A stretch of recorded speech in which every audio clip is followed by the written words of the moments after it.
त्याच्यामुळे नदी या ठिकाणी प्रदूषित होतीये। त्यानंतर पिंपळे सौदागरमध्ये 3 नैसर्गिक ओढे नाले होते, ते तिन्हीही गायब झालेले आहेत।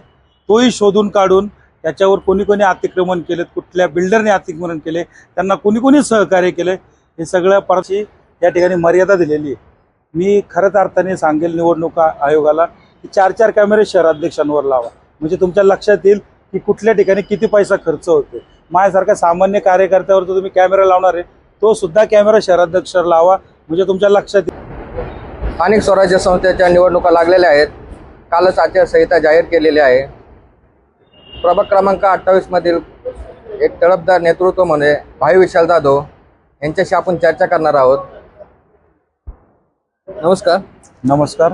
प्रथमतः आपली ओळख करून द्या जनतेला। मी विशाल अनंतराव जाधव, माझं शिक्षण पदवीधर झालेलं आहे। मी राष्ट्रवादी काँग्रेस पार्टी शरदचंद्र पवार पक्षाचा पिंपरी चिंचवड शहराचा ओबीसी विभागाचा शहराध्यक्ष म्हणून काम पाहतो, तसेच प्रदेश उपाध्यक्ष म्हणूनही काम पाहत आहे। या निवडणुकी संदर्भात आपली रणनीती काय असणार आहे? प्रभाग क्रमांक 28 या प्रभागामध्ये मी 2012, 2017 आणि आता ही होऊ घातलेली 2026 या निवडणुकाला मी सामोरे जात आहे। माझ्यासमोर भारतीय जनता पक्षाचे शहराध्यक्ष बाप्पू उर्फ शत्रुघ्न काटे हे उभे आहेत।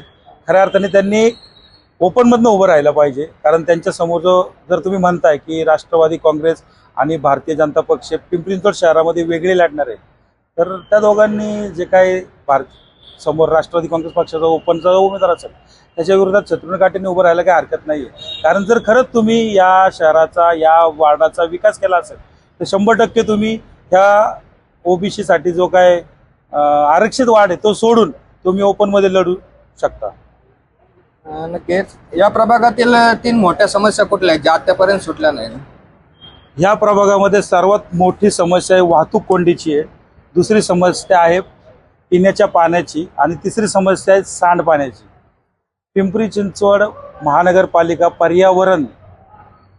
पर्यावरण विभागात तुम्ही जर गेले तर त्यांचं असं म्हणणं आहे की पिंपरी चिंचवड शहरामध्ये प्रत्येक सोसायटीच्या फ्लॅटमध्ये 100 ml डिटर्जंट वापरलं जातं। असं सगळं डिटर्जंट हे पाण्यात ATC प्लॅन न लावता डायरेक्ट नदी पात्रात सोडलं जातं आणि त्याचा पुढे जाऊन फेस होतो आणि त्याच्यामुळे नदी या ठिकाणी प्रदूषित होतीये। त्यानंतर पिंपळे सौदागरमध्ये 3 नैसर्गिक ओढे नाले होते, ते तिन्हीही गायब झालेले आहेत। तोही शोधून काढून त्याच्यावर कोणी कोणी अतिक्रमण केले, कुठल्या बिल्डरने अतिक्रमण केले, त्यांना कोणी कोणी सहकार्य केले, हे सगळं पर्दाफाश करण्यासाठी मी नगरसेवक होऊ इच्छितो। शहरात सध्या बेरोजगारी वाढत चाललेली आहे, त्या संदर्भात युवकांना रोजगार संधीसाठी आपण काही उपाययोजना केलेल्या आहेत का?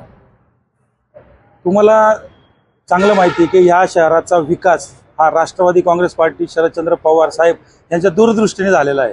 ह्या शहरामध्ये बेरोजगारीचा प्रश्न कधीही निर्माण झालेला नव्हता, परंतु गेल्या 2014 पासून तुम्ही पाहिलं तर ह्या शहरामध्ये बेरोजगारी वाढलेली आहे। तुम्ही मला केलेला प्रश्न अतिशय सुंदर आहे, बेरोजगारीसाठी तुम्ही करणार काय? मी ह्या नागरिकांना, पिंपरी चिंचवड शहराच्या नागरिकांना पुन्हा एकदा आवाहन करतो की तुम्ही राष्ट्रवादी काँग्रेस पार्टी शरदचंद्र पवार पक्षाच्या प्रत्येक उमेदवाराला तुम्ही महानगरपालिकेत निवडून आणा। पवार साहेबांच्या विचाराने पुन्हा एकदा ही महानगरपालिका या ठिकाणी काम करेल आणि तुम्हाला जो प्रश्न भेडसावतोय तो नक्कीच सुधारवण्याचा प्रयत्न आम्ही त्यांच्या मार्फत करू। नक्की। या प्रभागात भाजपाचे शहराध्यक्ष शत्रुघ्न काटे एक जाणते उमेदवार, तर त्यांच्यासमोर आपण कशा पद्धतीने लढत देणार आहोत? खरं पाहता एकदम सोपी लढाई आहे, धनदांडगे विरुद्ध जनकार्यकर्ता अशी ही लढत होणार आहे।